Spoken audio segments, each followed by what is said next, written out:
Uh, Hello everyone.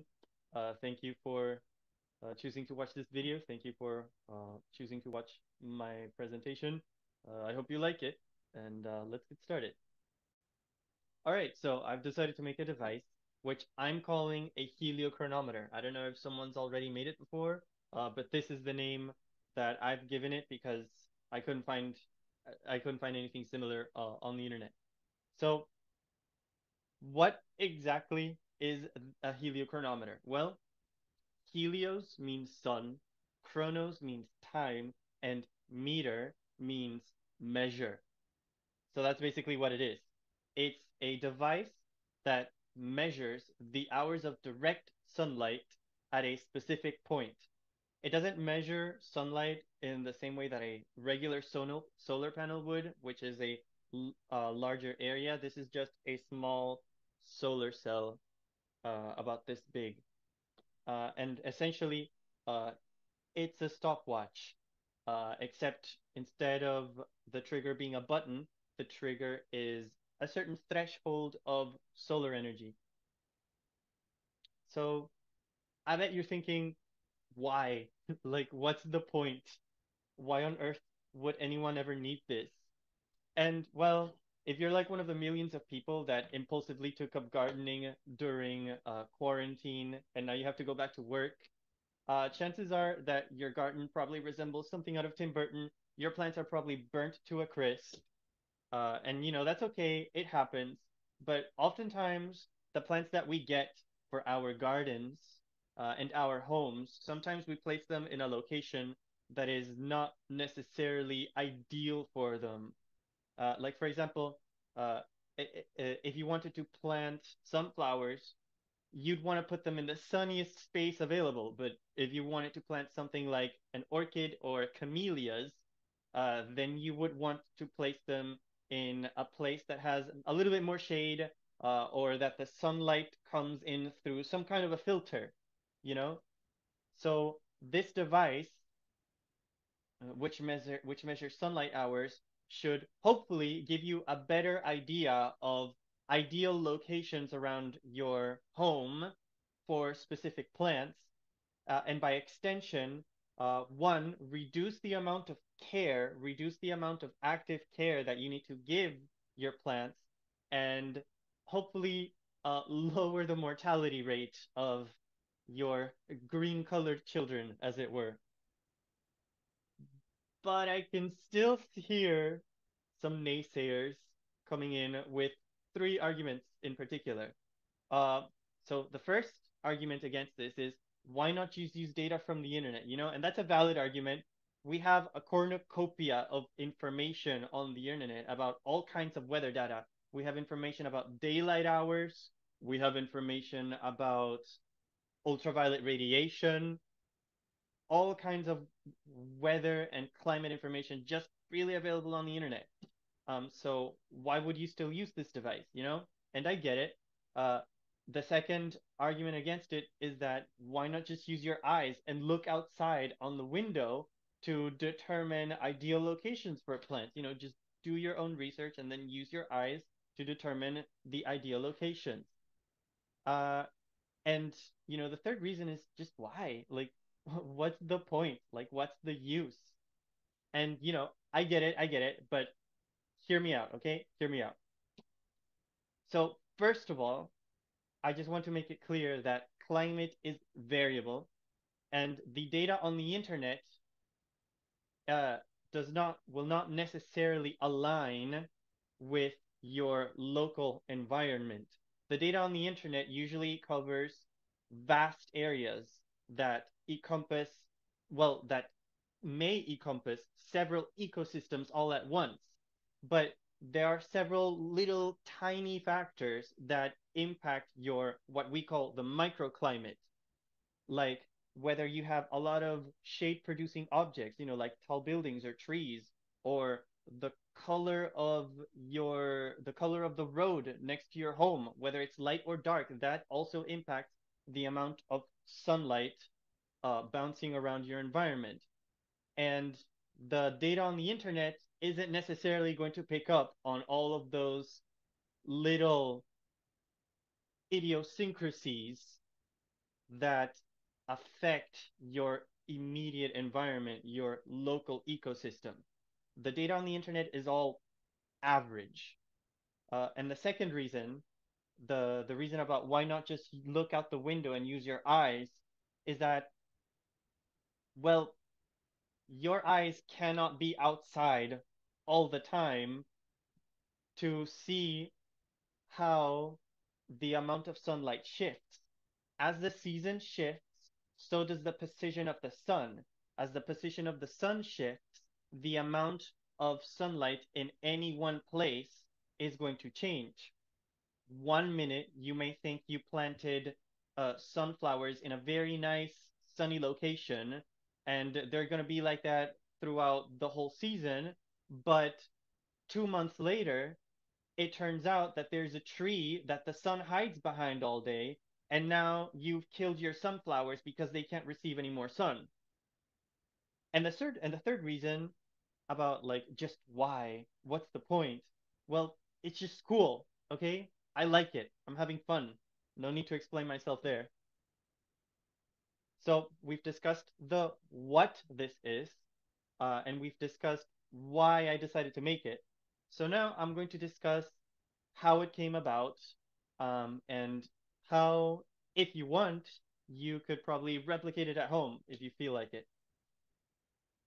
All right, so the first thing we need to discuss before we start looking at the code and uh, looking at videos of the device working, we need to be aware of what exactly it is that it's measuring.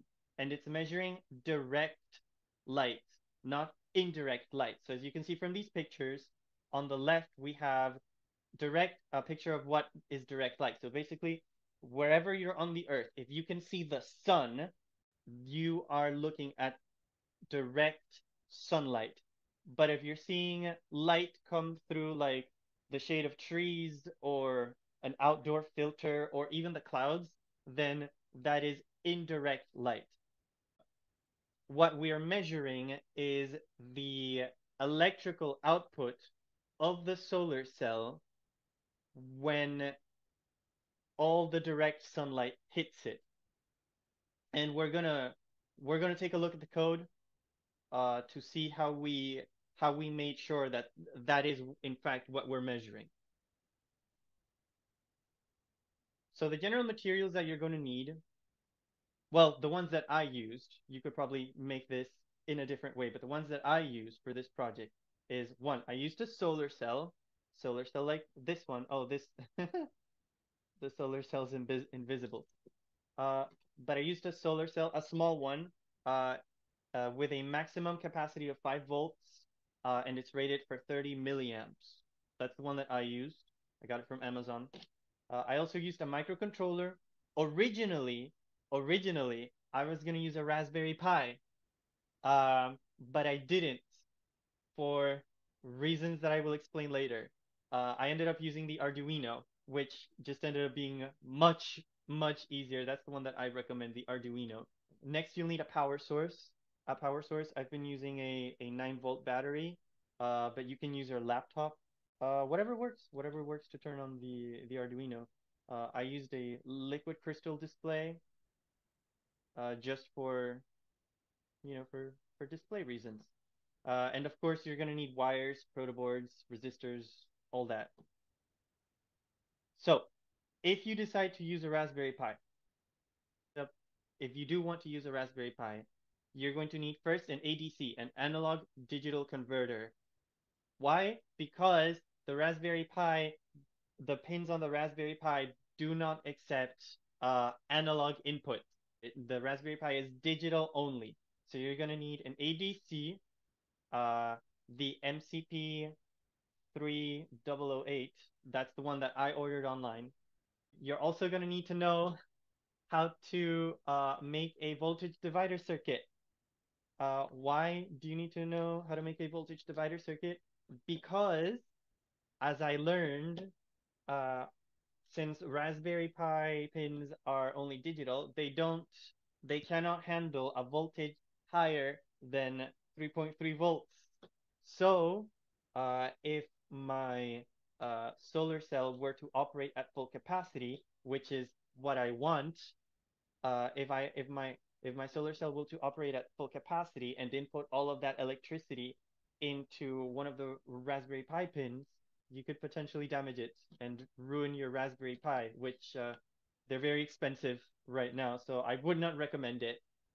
And if you also decide to use a Raspberry Pi, you need to know Raspbian / Linux environment and how to program in Python. But yeah, I found out all of this information as I was working on it, and I ended up changing my mind. I'm not going to use a Raspberry Pi. I'm just going to buy an Arduino. I was going to use the Raspberry Pi because it's originally what I had on hand, but I decided nope, going with the Arduino. Much easier. And Arduino does have analog input pins, so if you are going to use this with an Arduino, which is what I recommend personally, you're going to need to install the Arduino IDE on your computer and have a pretty basic knowledge of C++, nothing too... The code's not that complicated. We're going to take a look at it in a bit. All right, so this is the code. First of all, I just want to point out that the code is called Solimeter. That's because that was what I was originally going to call the device, Solimeter, but then I decided to change it because I liked Heliochronometer better. So here I just have my liquid crystal, a whole bunch of setting up my variables and stuff. All right, let's start with the loop. So first of all, input. So this is the variable that represents, I suppose, the voltage output of the solar cell, which is, you know, our sensor. It's a different number than the voltage, but it's the value of input is directly related to the voltage output of the solar cell. So when input is greater than 850, that's what we are considering to be direct sunlight.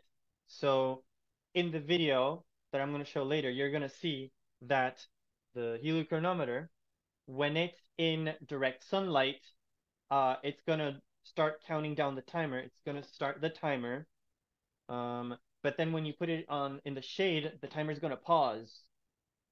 It's not gonna end, but the timer is gonna pause. And then if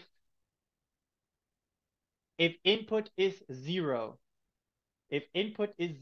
which means if the cell is completely covered, completely dark, or it's nighttime and there's no more light in the environment for the cell to process, then we're going to end the process, the program, and we are going to print the total number of seconds of direct sunlight that have been counted. So now the question is, does it work? And you know, the answer is yes. Mostly. Let me show you a video. Alright, so here we have a demo. As you can see, the solar cell is right up in the sunlight and it's connected to the Arduino. And there's a liquid crystal display, and I'm restarting the Arduino so you can see how it works from the beginning. And because the solar cell is in the sunlight, in the direct sunlight, the timer is going to start, and it's going to start counting up the seconds that it's in the direct sunlight. And then I'm going to remove the solar cell from the direct sunlight and put it in a bit of a shaded area. And as we can see, the top timer has reset. It has gone back to 0. There's a little bit of a character problem there, but it has gone back to 0. And the time that has elapsed is displayed at the bottom, 19 seconds, as you saw. And then I put the solar cell back in the direct sunlight, and this timer at the top starts again. But the seconds at the bottom is still 19 seconds. But the timer at the top stops again, and then I remove the solar cell again, and then the time that has passed, the first and second times get added up at the bottom as 36 seconds total. And then I flip over the solar cell, and then the program ends completely because it's not detecting any more voltage, and we see that the total time recorded was 36 seconds. All right, so this is the data that we have so far for the month of November. We have the date, and then we have the total time. We have it in seconds, in minutes, and in hours, and then we have notes. So during these days in the middle over here, I have rainy day. That's why we have so few, so little, in terms of time recorded during these days, because it was super rainy and it was mostly dark throughout the day. And these other days down here, they were cloudy, very cloudy, that kinds of things. So the notes are to explain outliers in the data gathered. But data for individual days is mostly, not very useful. What is going to be useful as the project continues is the averages and the medians for a whole month, or a whole week. As we collect more data, we'll be able to gain a clearer picture of our microclimate, and determine which kinds of vegetation might be best suited to this particular environment. These are some things that I would like to implement going forward. They're things that if I had to start the project again, I would implement from the very beginning, but I just didn't think about them at the very beginning. There's things that I thought of right now. So first of all, is to program the device to automatically record the data. So far, what I've been doing is I've just been looking at the LCD after a day's worth of data collection. And then I've just been manually inputting it into an Excel spreadsheet. And that takes up quite a bit of time. So ideally, what I would be able to do is insert an SD card into the Arduino, and then add code so that the final data can be written in a text file, but written as a data document, so it can later be transferred to a MongoDB Atlas database. The other thing that, if you saw the video, is to implement waterproofing. Uh, as the device is right now, it's basically useless outside because it's completely, all of its wires are completely exposed. Um, so this is something that ideally should have been done from the beginning, but it's not, and it's not something that I considered. In order for this to work as intended, there needs to be a certain degree of protection from the elements, because this is meant to go outside. I mean, you can use it inside too for indoor plants and things like that, but the way it was intended was to go outside. The third thing is um, to just make more devices. To place at different locations, different regions of your home, just to have a clearer picture of your surroundings, your local environment. And the last thing is to fix the LCD formatting, because as you saw in the video, when the timer pauses, um, you kind of, the zero go back to the beginning, but then you have the other numbers in there, and it's just, it can be a bit confusing if you don't understand that that's what's going on. Overall, I'd say the device was a success. It records the data exactly like I expected, and I haven't had any tremendous errors.